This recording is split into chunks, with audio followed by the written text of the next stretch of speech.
Hey everybody, welcome to episode number 25 Something like that. I've lost track. of Studio C, The Listening Room. And my name is Andy Schiller, I'm Michael Snyder-Barker.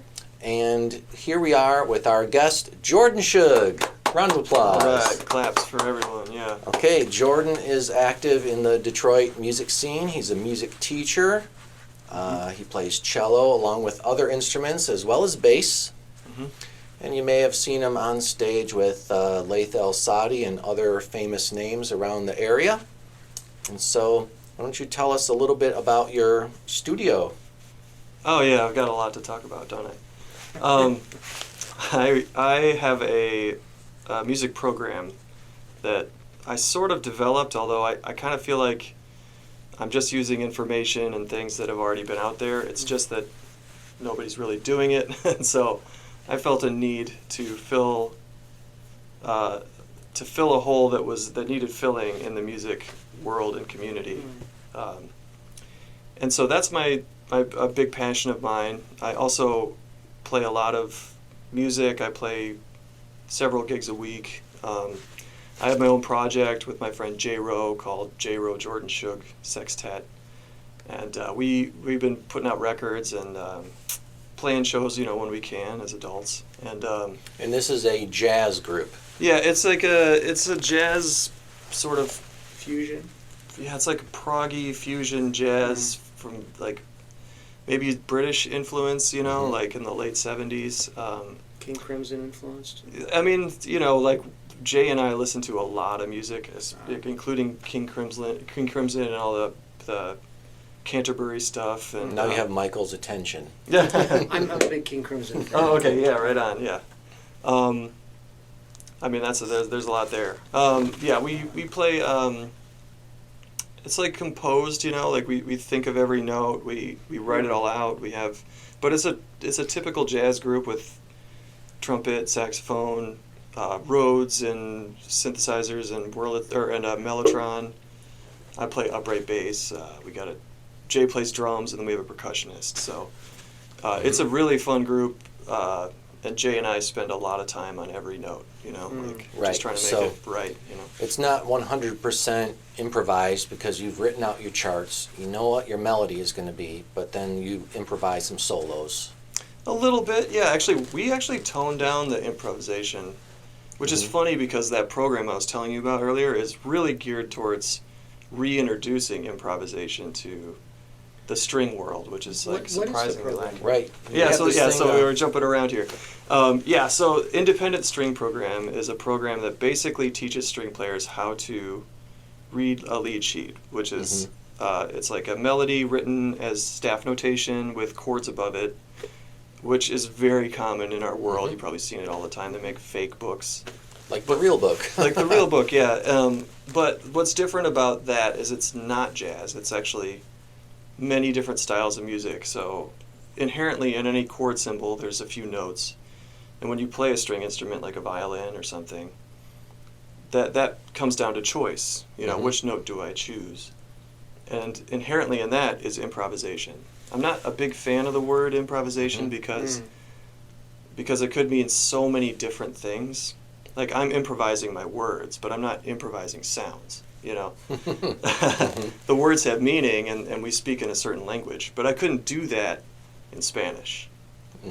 And I think music has similar characteristics. There's a musical language that we all know and recognize, and we play in, but we don't play Indian music. So you'd have to learn that language in order to represent yourself. Right. But that's something that is not spoken about. It's almost so close to us that we don't see it, But when you give it to string players who have largely been kind of alienated from that whole process, and you give them all these choices, a lot of things happen. You have to teach them how to accompany somebody else, given the information. You have to teach them how to be versatile. Like if somebody gives you a part and they say, this part isn't quite right, can you fix this or something, some sort of real world situation. Or we don't have a chart, can you just listen and follow, All those circumstances would make, someone in a major orchestra kind of go, ugh, I can't do this. but I have utmost respect for their level of talent because it's very hard to get into one of those orchestras, and you have to practice for hours and hours.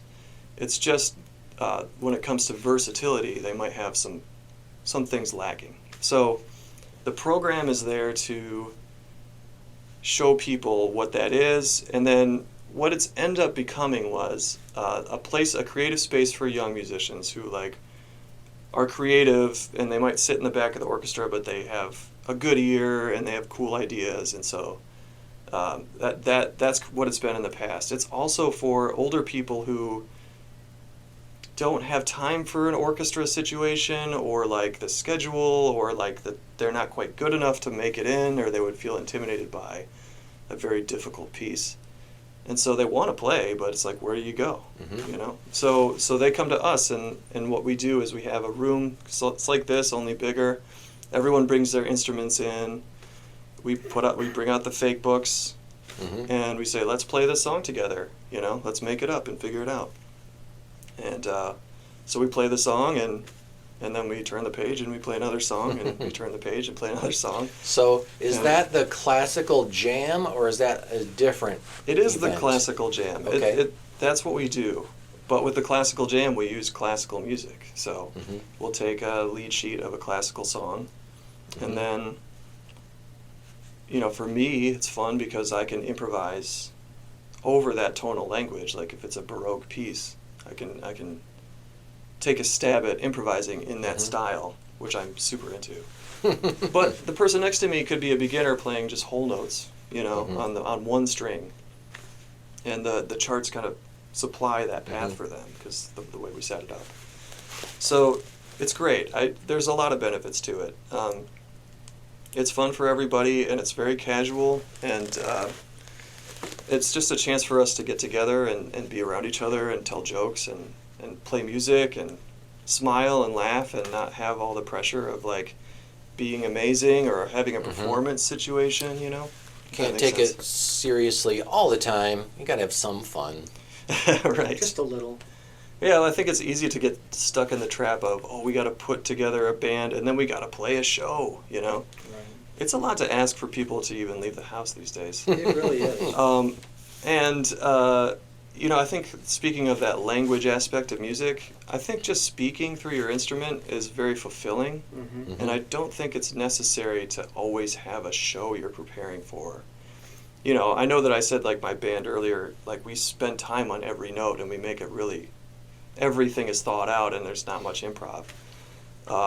But I think that's more so we're saying, like, we know there's going to be an audience, we know we want to do good by them, so we're going to spend a lot of time on these arrangements and make sure we sound really good.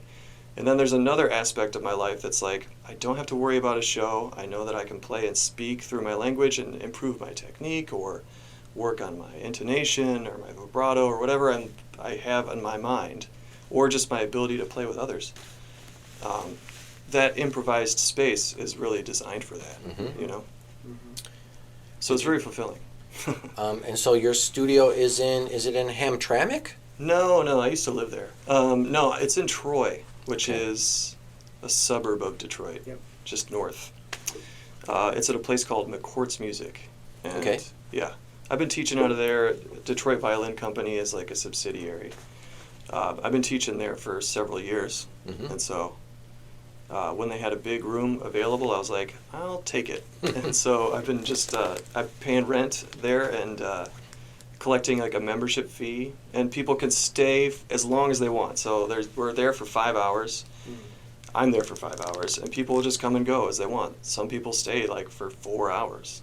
Some people stay for an hour, and there's no pressure to be one or the other. And there's no such thing as being late, you know? Right. You can show up. When you're there, you're there. Sounds really casual. It's very casual, yeah, intentionally, you know? Yeah. And it's nice to have a dedicated space, and you know, we're both music teachers, and we've done that thing where you teach at the music store or the back room of the music store or the basement of the music store. And I tried, you know, doing some lessons at my house, and it wasn't very comfortable. You know, you have a dog, or you know, you have kids and a family, and people have to use your bathroom, and it's like, now I've got a nice office, and you know, thanks to Michael, But, Yeah, right. Well, I mean, you're paying rent.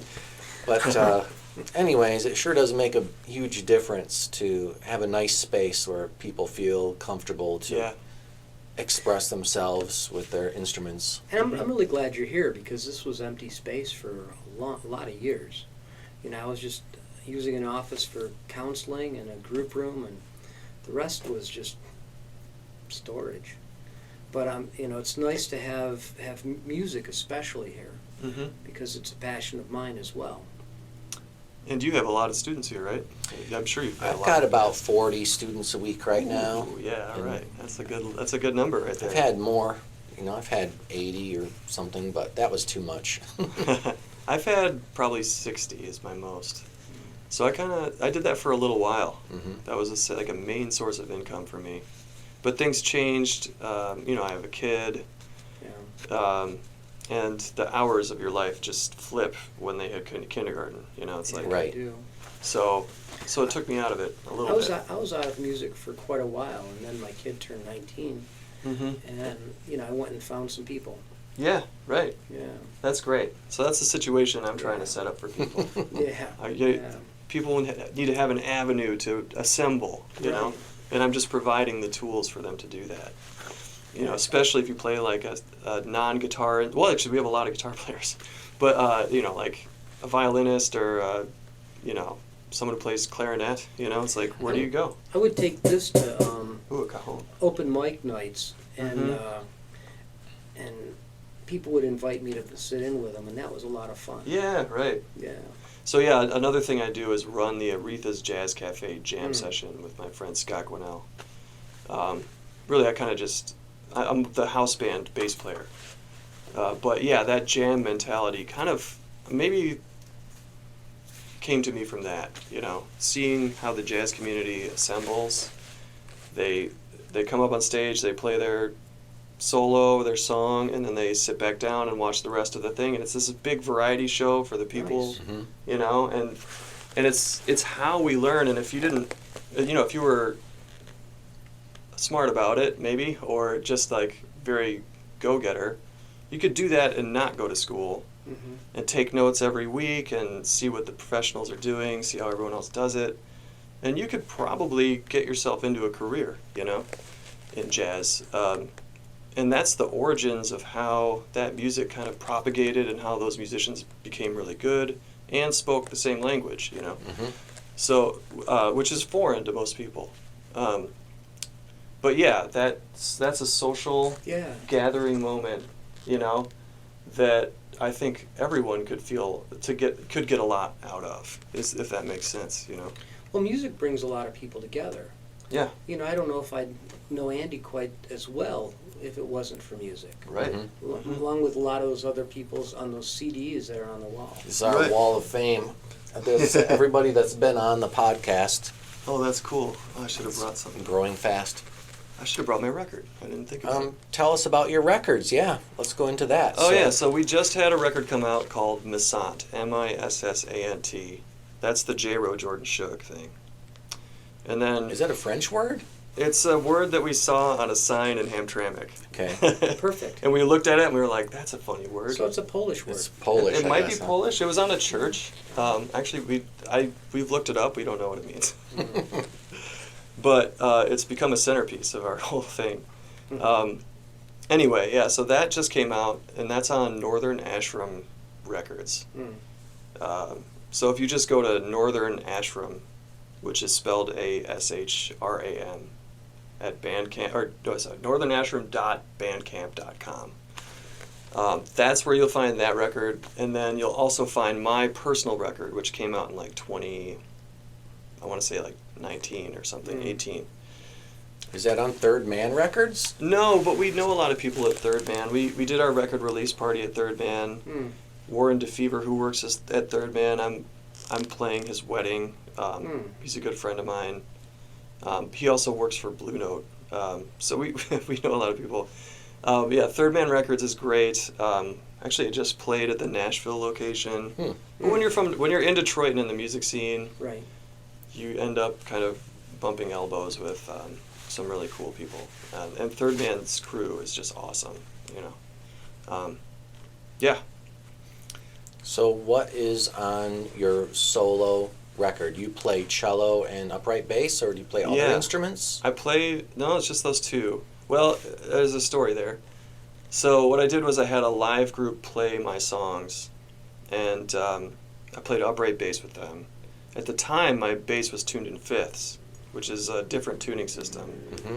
It's like the cello, but an octave lower. Um, I could see why, if you've mastered the cello, why not tune your bass like a cello? Because then you can do all the things you know. it was a way to get through my out of my comfort zone, like to break the barriers of my own playing. As I did that for several years. So yeah, at that time I was playing a bass tuned in fifths. And so we did a live thing, and then in post what I did was listen to everyone's solos, improvised solos, and then wrote a part to kind of go along with it in post. So it's like a transcription of their solo, but maybe harmonizing or maybe playing a counter melody, and it kind of sounds otherworldly, in the end.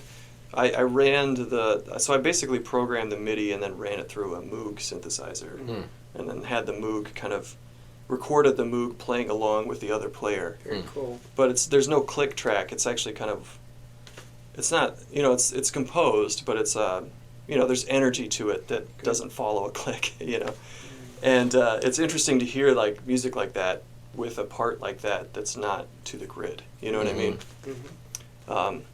And that was fun. The end result kind of sounded, sort of like Zappa-esque or something, but with a jazz tinge to it. Yeah. I have a question. How'd you guys meet?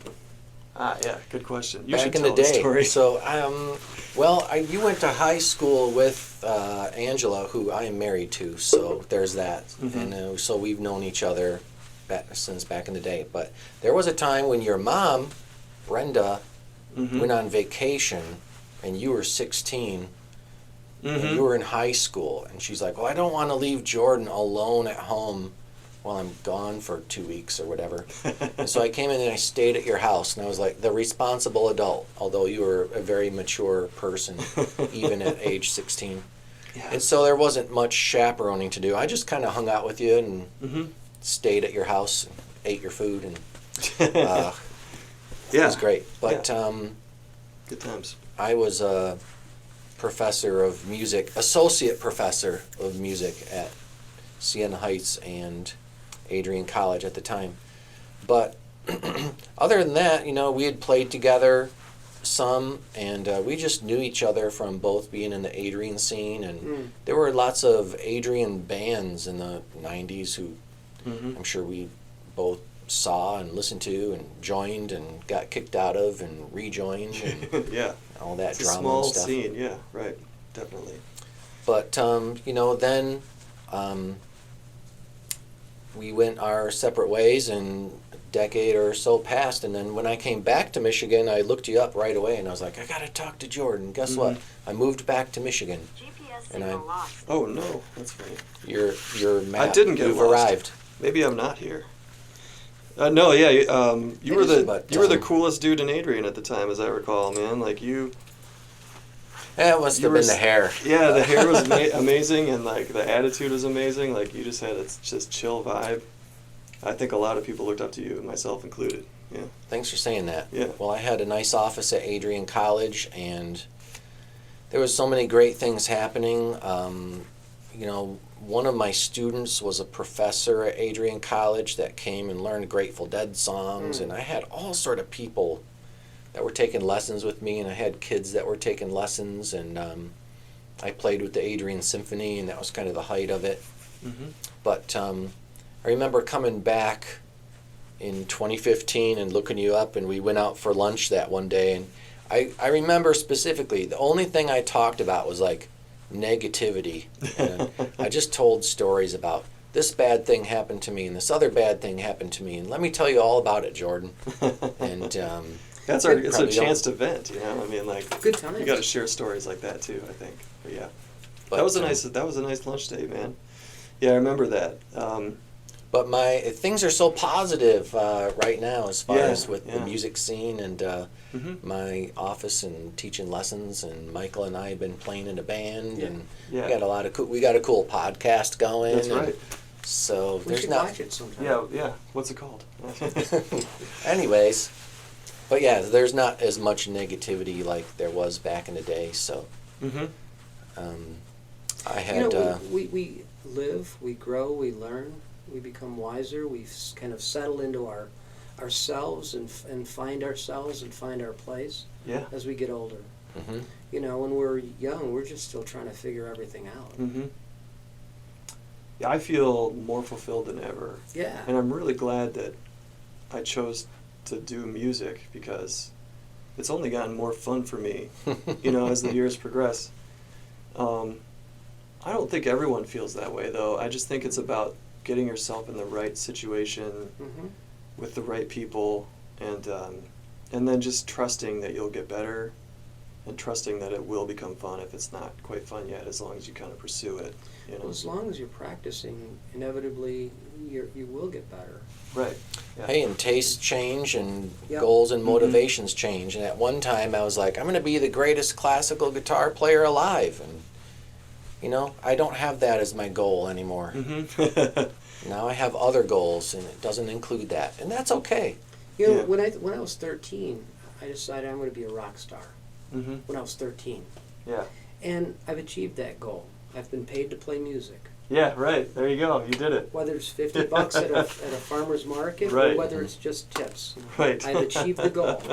You did it, yes. Yeah. And I think that's really all it takes, It's just, where is your level of satisfaction? Yeah. 'Cause some people are just never satisfied with their current Mhm. position, Yeah. no matter what came their way. And so then you have to ask yourself, is it my goals that are, not achieved yet, or is it just my internal state, I get it. But that's all, navigating that is the path towards becoming a good musician. I think Because once we lose that idea of perfection, and just really be here and be in the now, just let go of all that tension, we can really just be our music. Mhm.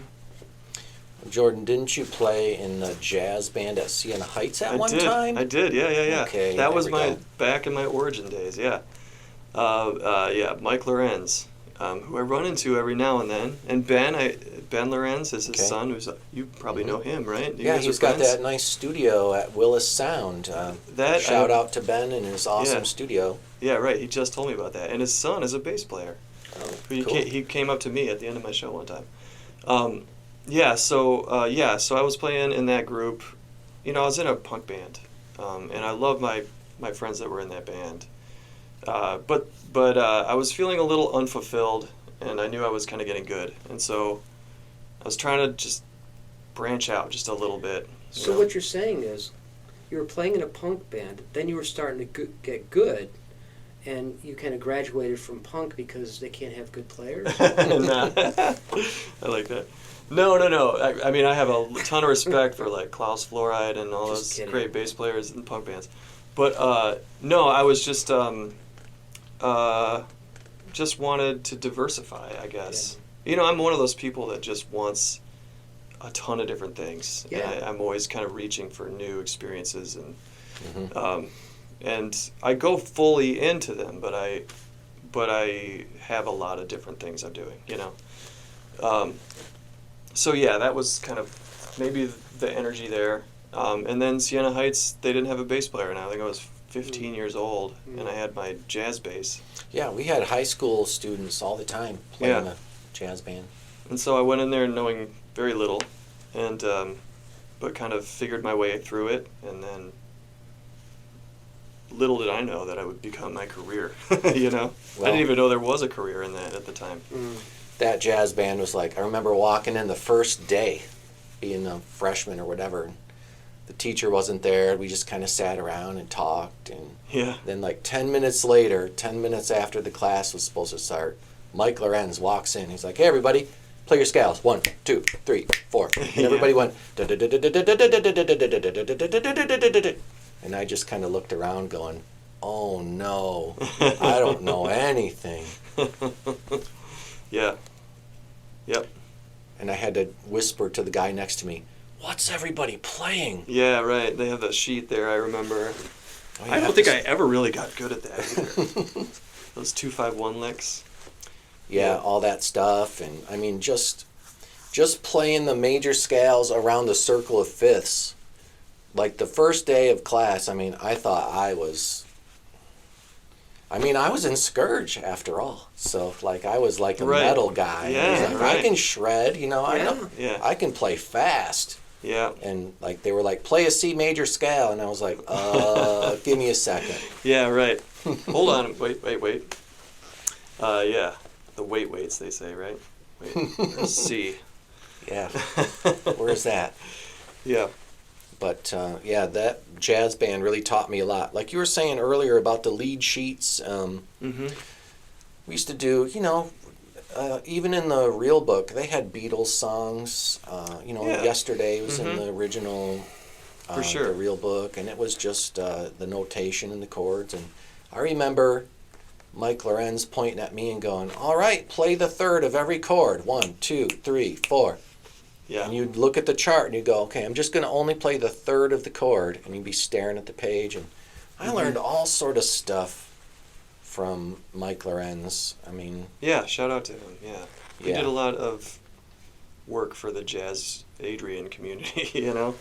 Yeah, for he sure. used to play a bebop bass line with his feet on the organ and go ba-dum dum dum doo doo dum dum dum doo doo dum dum dum doo doo dum dum. And then on his left hand he'd go dun dun dun dun, play chords on the organ, and he'd pick up his trumpet and he'd go. Mm-hmm. Oh, geez. So he's got ba-dum dum dum It's a with his one-man feet, band. He chords, definitely did that. melody, Did all he at have once. cymbals between his knees too? Yeah.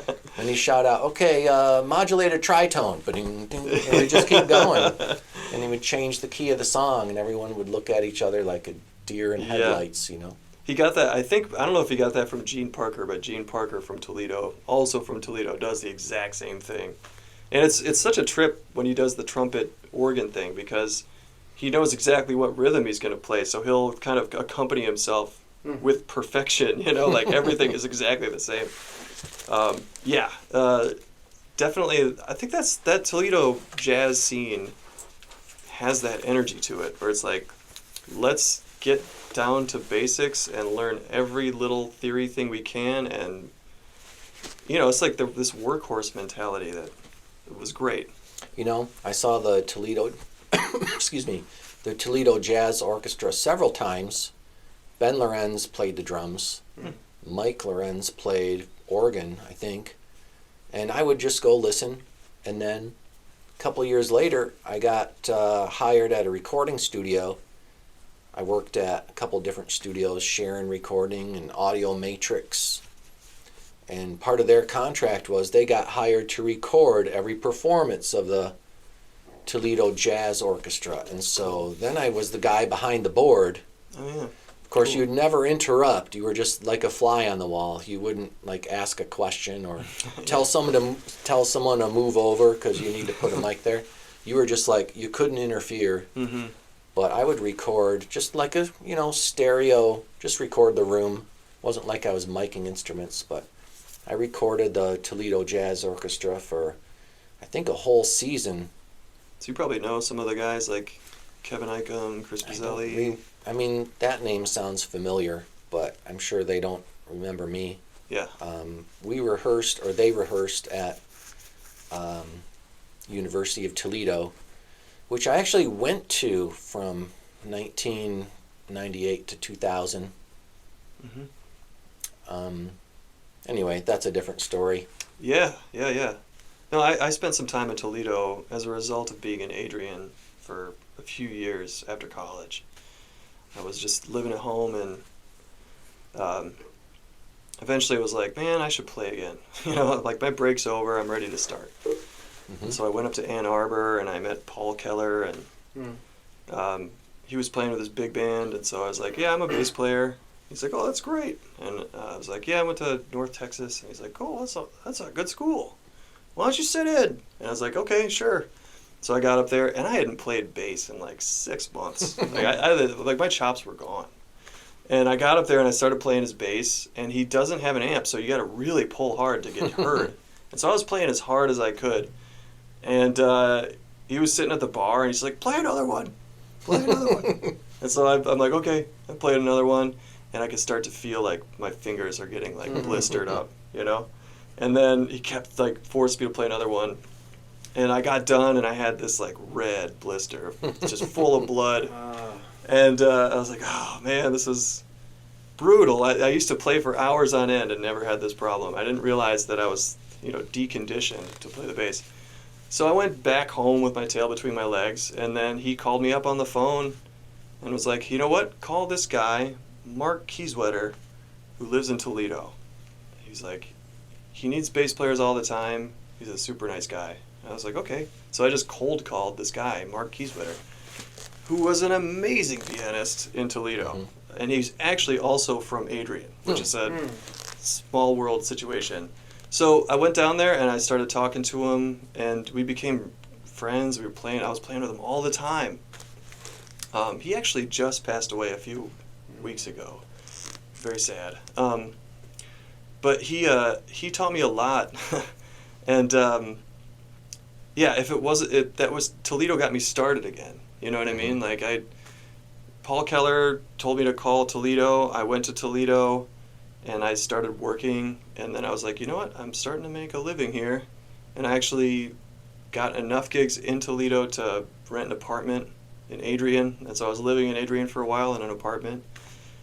And then Detroit just slowly enters the situation. And it's like, we're going to start taking you, Every so often I get this call, and I'd have to drive an hour and a half out there, And then that person sees you play, and then I'm like, oh, now I'm getting pulled to Ypsilanti. And so I moved to Ypsilanti, and then because I had the gigs in Ann Arbor, and then Toledo isn't too far. And then it's just like Detroit, just like, we're going to have this person now. You know what I mean? Now all my gigs are there, almost 100%. And that, I don't know if everyone experiences that, but that was so awesome for me because it takes you out of your comfort zone. You're going to some place you've never been before. You're playing with people you've never played with before. You have to make it work. And I was, kind of an imposter syndrome, introvert, And the music scene pulls you out of that and just says, check this out. There's a whole world of people. That's the nice thing about jazz is you can be a total introvert and socially withdrawn, or I don't know, you could just be like the quietest person. But then you pull your instrument out and you play, and people will notice if you're good. Yes. They'll also notice if you're not. Yeah. Yeah, it's true. But luckily, jazz is a forgiving audience, and you're right. The Toledo jazz scene has been pretty active ever since, I came to Adrian, I guess, in '93, and even then I knew that Toledo had a jazz scene, and I didn't know Detroit had so much of a jazz scene, but definitely for decades, forever. Pretty strong too, I'd say. It's funny because I lived out west for a while, and it's like Boulder has a bluegrass scene and Denver has a metal scene, but it doesn't go the other way. Like, there's no metal in Boulder. How funny. Yeah. So maybe we're at the point where you break out your instrument and play a little bit for us. I could. Why don't we start with, something solo? Yeah, okay. Cello solo. So I don't know if you can do a tune per se, but play something on the solo cello for us. Yeah, so I was talking about improvised languages, and Baroque music is it's an improvised language that we've lost the ability to speak, but we can still read. And so I've spent a lot of time kind of pursuing that lately. It's been an interest of mine. I think that, like if you go back, you see Telemann, let's say, one of the most prolific composers of all time. And the reason is because he spoke the language like words, If you had to write a book in English, you could do it 30 times faster than if you had to do it in another language, So did he write figured bass? Yeah, so they would have had a figured bass system at the time, which means Yeah, what is that? Symbols, numbers, and It's such. simple, Like, yeah. here's how you Oh, accompany the song. You play along. so it's not a perfect system. I'll say that. Neither are our chords, but I think there's a reason why figured bass fell to the wayside. It's not perfect, but at the time, they had chords, and they were like, "How do we even display what these are?" Mm-hmm. You know, kind of like I know how to say the word tree, but how do I represent that? You know, and on a piece of paper. Mm-hmm. So they had these number systems, and the number systems were, if you were playing like a G major chord, it's 1 3 5, and so they would write a 5 3, but that became so common that they just didn't write anything. You know what I mean? Kind of like you don't write C major; it's just the letter C, Mm-hmm. and you know that means C major. But if you had that same chord, but you put the B on the bottom, well, then you've inverted the chord. So you would have the bass note G, or you had the bass note, B, and then you would have a 6 3, and that became so common that they just wrote the number 6 as Yeah. shorthand, which to lower the visual noise. First inversion, everybody. First inversion, yeah. And then we have one more. If you saw a D in the bass and you had to play a G chord in the right hand, then you would write Just write a 6 4. 6/4. And so that was how they It got. makes perfect sense. You just read it in real time as the song plays. Well, just like you in the first jazz class, it's like he said, play all the thirds, and you're like, wait a minute, give me 10 minutes to figure this out. I think over time it becomes obvious, but I think the other thing about it is it was spoken before it was read, and so everyone could already do it. It was just a matter of writing it down. Yeah. So you didn't have to process anything. It was just a matter of just like representing things that they were already doing. So like a Bach piece, like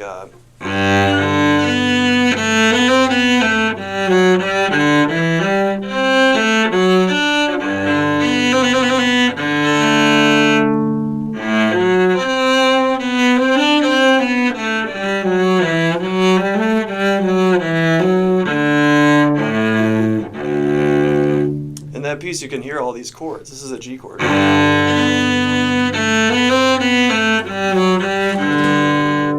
And then C, D, G, D, and then this is kind of a D over A.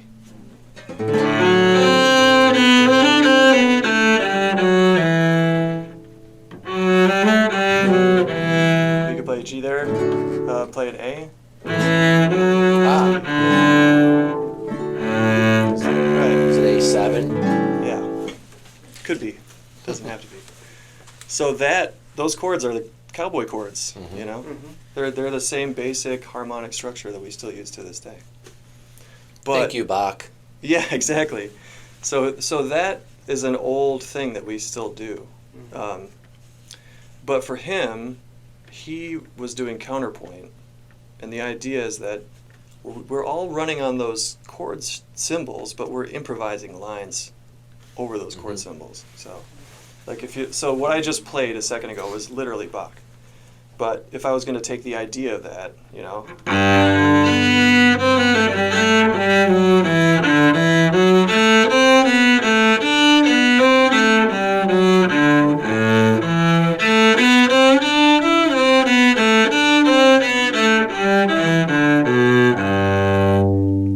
It's just taking those chords and navigating them in certain ways that to make a language out of it, you know. So not many people are doing that, so I'm really interested in it. But yeah, I'll do this. I will. I'll play that song. Let's see, or maybe I'll play another one. No, that one I can memorize. I have memorized. So I'll play that song, and then I'll improvise after that, just to give you an idea of the things I'm interested in. Okay. I think this is the minuet from his first suite. So.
somewhere in the middle there, I switched from playing what he wrote to kind of playing the idea of what he did, you know.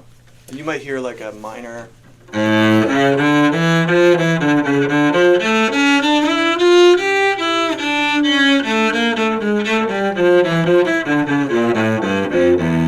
course, in the Baroque context, it's always harmonic minor. Actually, I think it's both, and it's either way. so like you know, if I was playing. So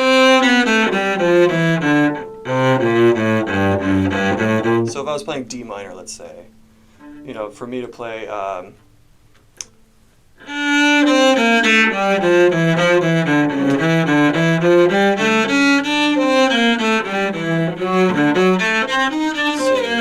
Sometimes it's C natural. Sometimes it's C natural, sometimes it's B flat.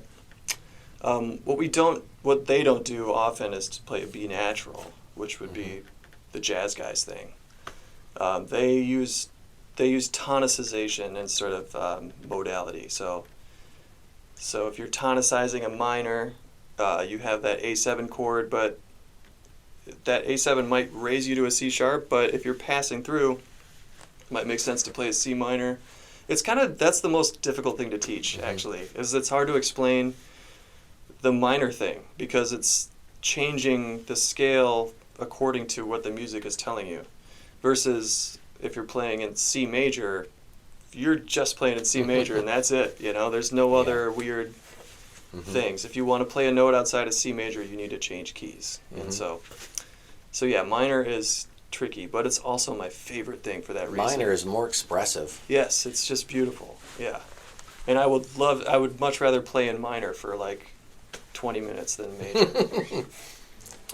Cool. Yeah. So Awesome. yeah, do we know something in common? You can always make up something. If you'd like, yeah. How about, let's not get too crazy. How about like a...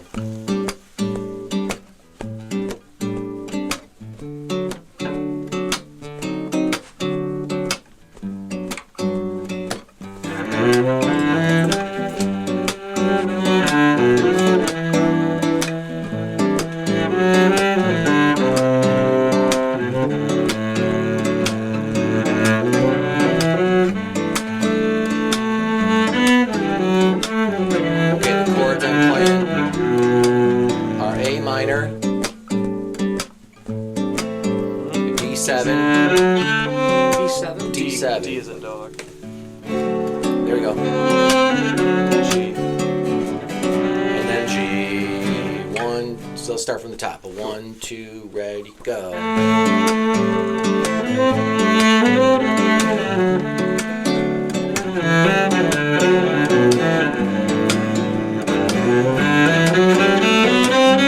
Stay in G. Now A minor.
You're taking this act on the road. Wow, Michael, you're really hanging in there with us. You just Yeah. played jazz. Yeah, you just played jazz. Now you could Okay. cross that off your 13-year-old list. You That's were right right. on with the chords. Good job. Yeah. Well, I mean, I can play rhythm. It is a little bit intimidating to play along with Jordan, because he's And you really sometimes. good. And you, of course. Yeah. Yes. But I'm used to playing with you.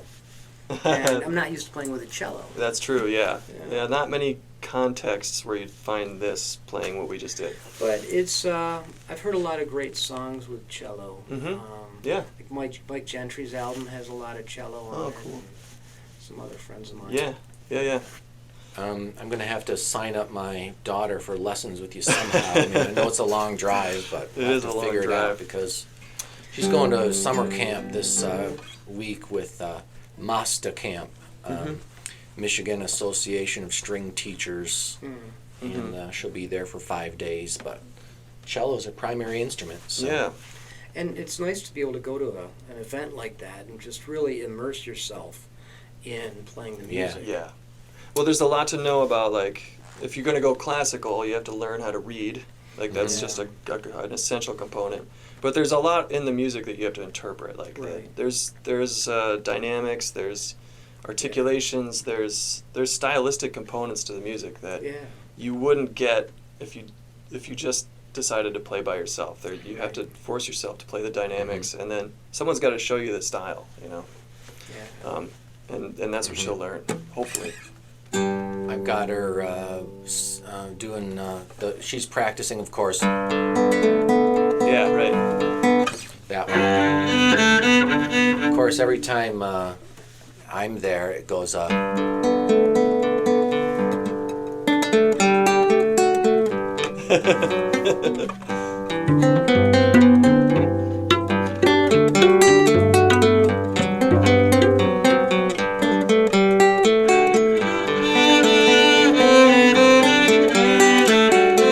That's sweet Sweet Child child of of mine. mine.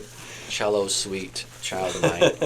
But anyway, you got to have Andyisms in there. I noticed some Jordanisms in your Yeah, playing because you played something like a.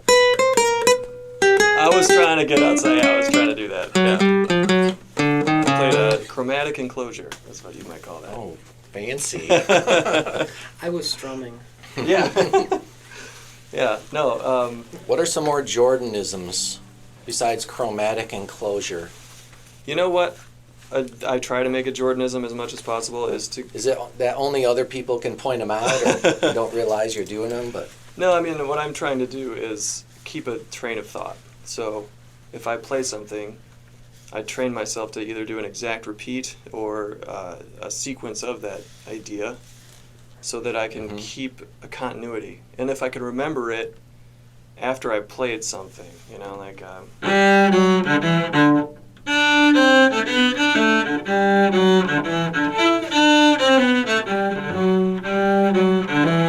I remembered that thing I did, and then I did it again, and then I did it again.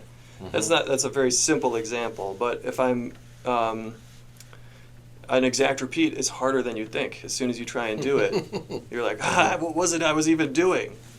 But to the listener, I think to do that, it gives them something to hold on to. And a lot of times people listen to jazz and they're like, what is happening? This is so chaotic and weird. What's the hook? Yeah, Yeah. I'm not saying that there's anything wrong with jazz. That's amazing.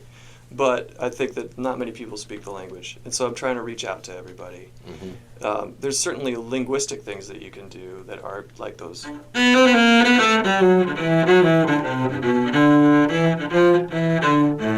You know, those are jazz language things. But to play the same thing or to sequence it is something that I think that anyone can relate to. you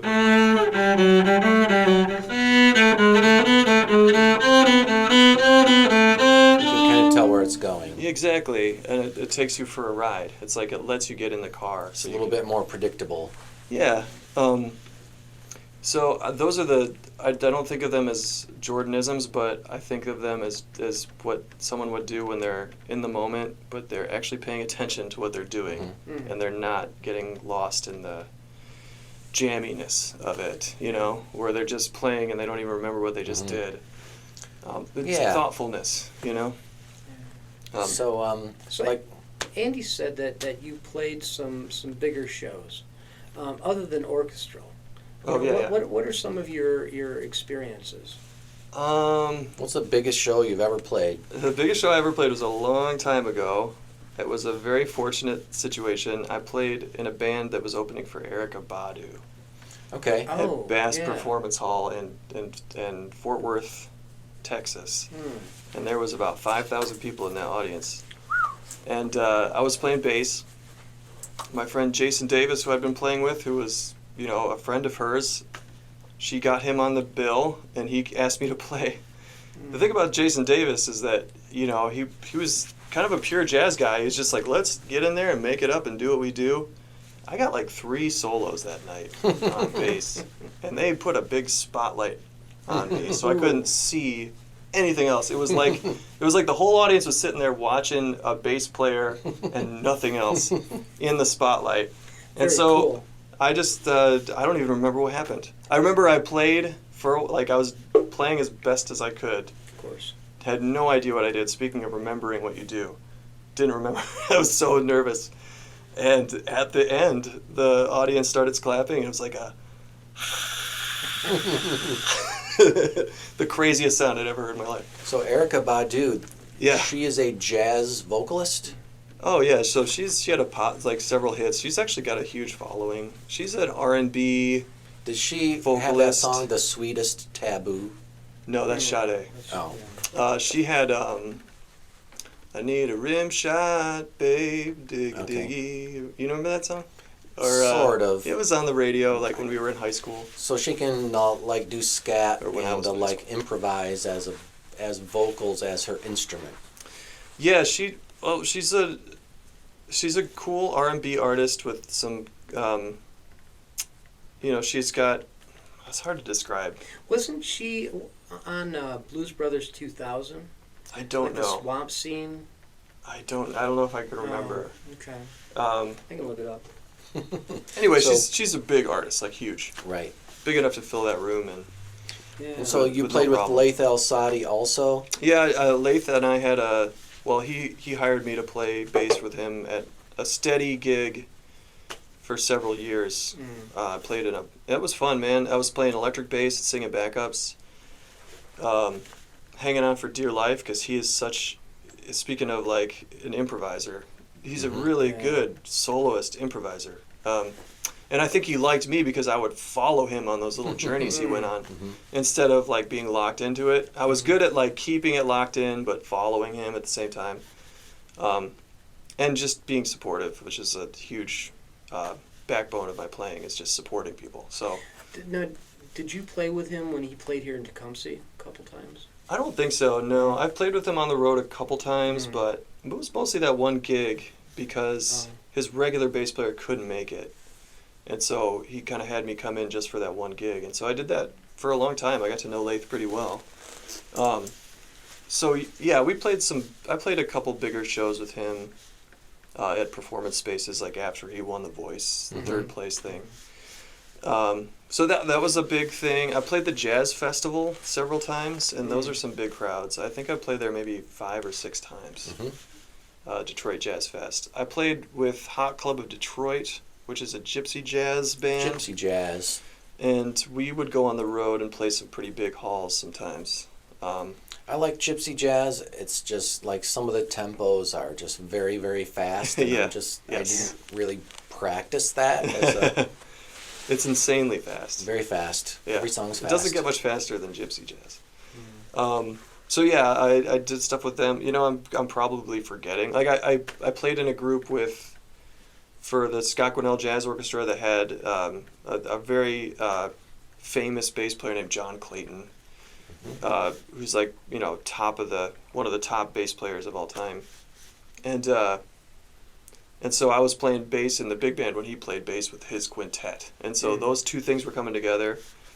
And Gerald Clayton was there, who's his son, who's a very famous jazz pianist. So there was a big crowd for that. That was a really big show. Yeah. And we were playing a piece that was written by John Clayton for the city of Detroit on the last night of the festival. So that was a really big show. I'm sure I'm forgetting like 10 shows that were huge, but it's when you do this like 5 times a week, you start to forget. Well, yeah, all and when the you're on things the you did. spot without having it all written down. Yeah, it's hard. right, But totally. it's just the ones you remember.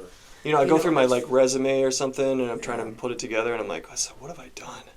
Oh my gosh, I did this. I can't believe I almost forgot that. But yeah, I've done. I played, like I said, I played upright bass, I played electric bass, I've played cello, and all 3 of those things kind of come together as this crazy career. Yeah. So cello was your first instrument? It actually was, yeah. It was my first instrument and guitar. And I Mm. played guitar and cello at the same time. Wow, kind of like your teacher played the horn.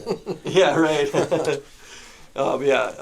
So I was learning how to play guitar, and then, just like Paul McCartney, it's like someone's got to play the bass in this Right. band.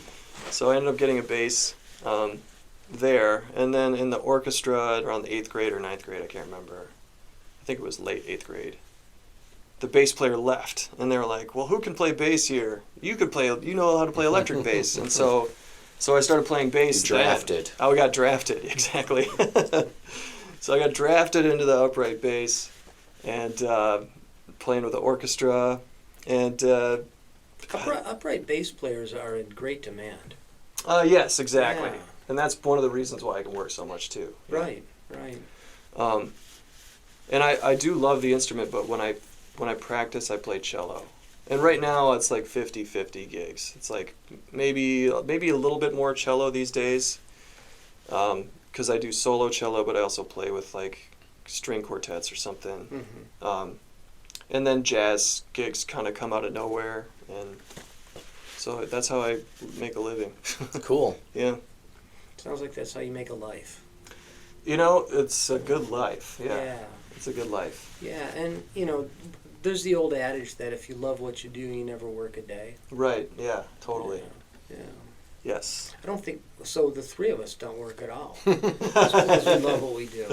Yeah, we're all unemployed here. Well, Um, I'm a just therapist by joking. trade. Yeah, no, Yeah. he told me, yeah, definitely. I think Jordan has put a lot of work into study materials, and it sounds like the way that you have your organization for what you want to teach. You just rattled off, I teach this, I teach that.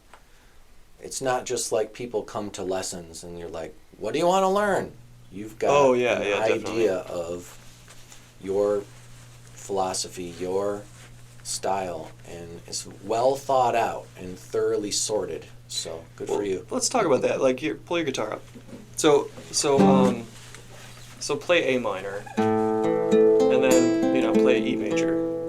So that's 1, 5, and A minor, right? So if we're gonna just play those 2 chords, you can develop your language skills by looping those chords. So like this, let's play at this tempo, 1 measure each of each chord. So it'd be like A minor and E7. Sorry.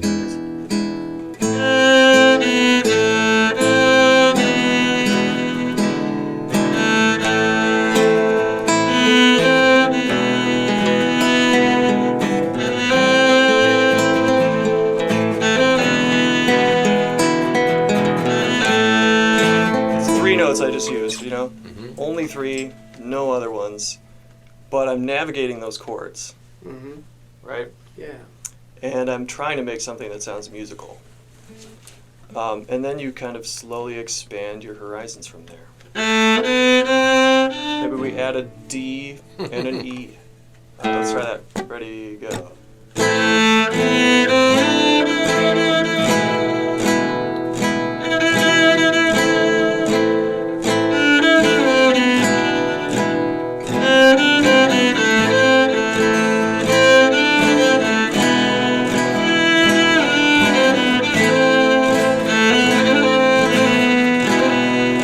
Makes sense? You're navigating the chords. You're playing a certain pattern over this chord and then a different pattern over the other chord so that you could land on Landing your points. chord I thought we were adding a tones. D, or was that just you? I did add a D, but that was the note D, not the chord. Oh, okay. So we're literally just using those 2 chords. Okay. So now we're in minor, and I've avoided those two notes that you were talking about, the F sharp and the G sharp. And they're in that E chord. Well, now let me navigate those. So let's make the full scale. So we have, and for the sake of range, I'll add those two notes.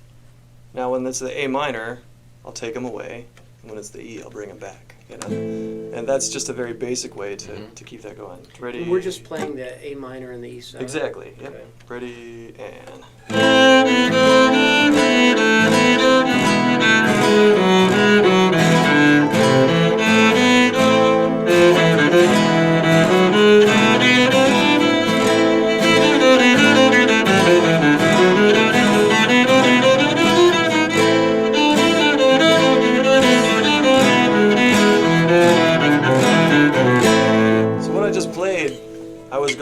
I was playing all four of those notes. I was playing G sharp, F natural, G natural, but it all sounded normal to you, Yeah. right? It sounded like it fit. It fit, right? And that's because we've been hearing those things our whole lives. Yeah. Ever since Hotel California. Exactly, came out. right. Hotel California, exactly. Perfect example. So it's just about, if you can train yourself to do what I just did, not like, maybe in the beginning it's very simple. And then you ask yourself, can I do that for 10 minutes straight? Mm-hmm. And you set the timer out, you know, and you put a loop on those two chords. And you're just trying to play notes that make sense to those two chords. Mm-hmm. You're slowly learning how to speak through your instrument. Yeah, Looper is a great practice tool, and I mean, I used to just have a cassette and had to play it for 10 minutes and then rewind and practice over the top. But now I've got a looper. So. Yeah, oh yeah, and I loop But, all the time. I love it. I'm not loopy enough yet. You could also record, or you could just find a jam-along track on YouTube, you know? Of course, yep. And just trying to navigate some simple chord structures. But if you, like I said, 10 minutes, if you can do that for 10 minutes, you've gotten better by 10 minutes. Mm-hmm. But think about how different that is than the way that we teach now, where it's like, here's your piece, you have to play this piece, and then once you're good enough, you can, at that piece, we'll play the next piece. Mm-hmm. And then you slowly build their repertoire that way.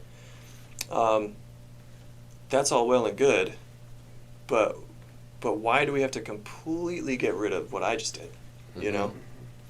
I would argue that someone could get really good at their instrument just by doing this free nature of it. It's not completely free, because you don't want to play a C on the E chord. Just like you know? jazz, it's not just a free-for-all. There's It's- a structure. there's a structure frame. there. It's like a Exactly. skeleton that underlies the song. And so what I try and do, what I'm trying to gear myself towards, is setting up that situation for people so that they could do that on their own, they can do that with other people, and then they have the tools to write their own songs, to make up their own parts, to never be a victim of a bad arrangement, you know, to play where their skill level is or how they feel that day, you know. Like if I'm feeling tired, I'm going to play accordingly, you know. Yeah. I don't have to keep up appearances by, you know, playing, you know, the Dvorak concerto, which is insanely hard. I don't always have to do that. So this, I feel like, on a large scale, zoom out picture view, is if more people were training themselves to do that, people would be self-assembling more, there would be a lot less fear and competition and like anxiety associated with it, difficulty breaking in, you know. Most people they put a band together and then, you know, it's like hard to get people to their shows and they kind of have to get a job, you know. It's just setting people up for failure to a certain degree, you know. I see exactly what you're saying. Like, I see, you know, a lot of guitar players that are, okay, you give them A minor and E, and, you know, they got to do this.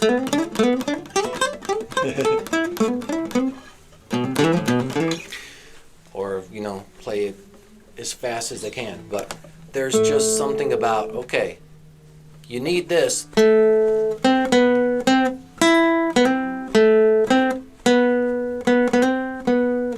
But then there's this.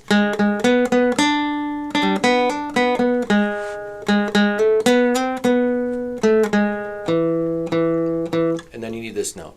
Right. That's what Yeah. you're saying, right? You got to navigate the changes. And I have nothing against like Alan Holdsworth or somebody who's just sweeping through the neck. And it But can be- he understands the harmonic structure and is embellishing upon it. He's not just playing the A minor scale up and down and around and through. Right, and it's not necessarily just arpeggios. You could use A, B, C. Yes. And make something pretty happen, you know, or whatever. And it's like when you're on the E, don't play C. Yes. Unless, I mean, there's a way you can do it through like an appoggiatura, but you have to do it with intention. You know, you have to resolve. You know, that tension could be there, but don't just like, yeah. Appoggiatura. That sounds terrible.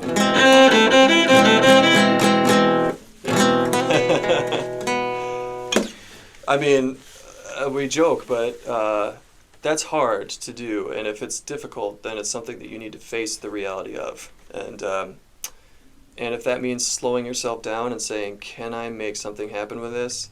I don't even think you should think in that way. Like I said, set the timer for 10 minutes and fail over and over again, and it's fine. Because you're going to figure it out eventually. It's going to iron itself out if you're listening and paying attention. So I don't want to like say you're doing anything wrong by playing a C. That's not necessarily true. I think it's just about knowing what you're doing versus what is the soundscape that's happening underneath you. The Right. other people you're playing with are creating a vibe, an atmosphere that you're Like trying you're to fit saying, with. it's a certain sort of communication where you're talking to each other just Yes. in the language of music. Right. And I'll say this, like when you played your solo, I listened to every single note of that solo.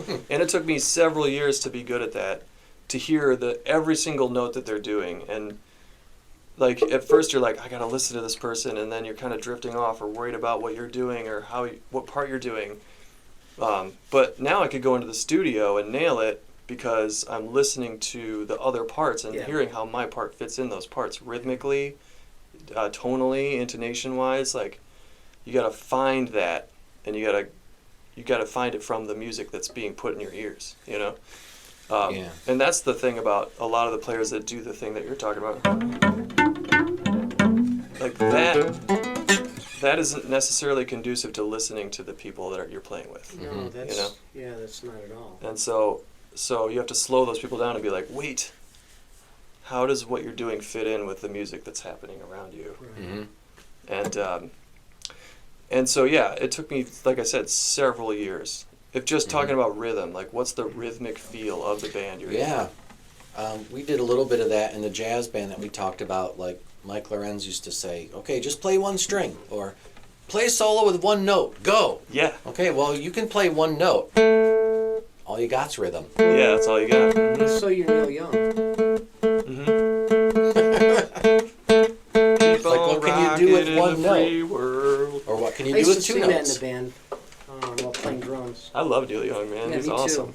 Yeah, I'm a big fan. definitely. Cool. Well, this has been super, super enlightening, and I've really enjoyed listening to you play. And we'll put some links in the description below so that you can check out Jordan's music. And is it on what formats? I mean, I know you mentioned Bandcamp. But Oh yeah, so that way you could get digital there, or there's vinyl. You can order vinyl. I don't have any CDs available, so it's like it's this or that, and nothing in between. Yeah, and if you go on Bandcamp, you can hear all that stuff and sample it and see what I'm all about before you buy. But they're cool records. They look awesome. The artwork is really sweet. The one we just put out is a gatefold, so you're getting a quality, cool thing that you're gonna love to keep in your collection. So. Cool. Gotta say, Jordan, it's been really nice getting to know you. Yeah, you too. Yeah. Yeah, it was a pleasure meeting you Likewise. on a podcast. And make sure you check out Independent String Program In Troy, Michigan. in Troy, In Michigan. Troy, yeah. So that's the thing I should really be plugging here. So that is, we meet on Saturdays but we also meet in the community at like coffee shops or something. We'll do little jam sessions. But independent strings, no program.com. So independentstrings.com. And you will get information there about how to join us. There's like a registration thing. And if what I'm talking about resonates, or even just like the community jam session, reach out to me and I'll give you all the info you need to join us, because we obviously always need more people. And the people we have, the crew we have right now, is really great. Everyone gets along. What are the demographics? So right now, it seems like it's like high school or retire age, empty nesters. And not many people like in their 20s and 30s. But we have a few 20-year-olds kind of nipping at it, but I think a lot of them are like they either went with music or they went with something else. But a lot of people who are like, I want to bring music back into my life. Those people join us. And then there's also, like I said, a really great program for middle school and high school orchestra players to expand their horizons and see the big picture, and understand the inner workings of the music. Sounds great. So check out independentstrings.com. Yeah. Thanks, Andy. I really appreciate it. This has been episode 25 of Studio C, The Listening Room, and I'm Andy Schiller. I'm Michael Snyder-Barker. And our special guest has been Jordan Schug. And do you want to play us out on just a little... How about I just play something Sweet and then Child you of play Mine? along? Let's do it. No, not Sweet Child of Mine. How about something simple? Michael, do you want to play along? What do you know, Michael? What songs? I know my originals. Do you want to just play the chords to one? Yeah, A minor, D, and E. Okay, great. And then Do there's it. a section where there's B and F. So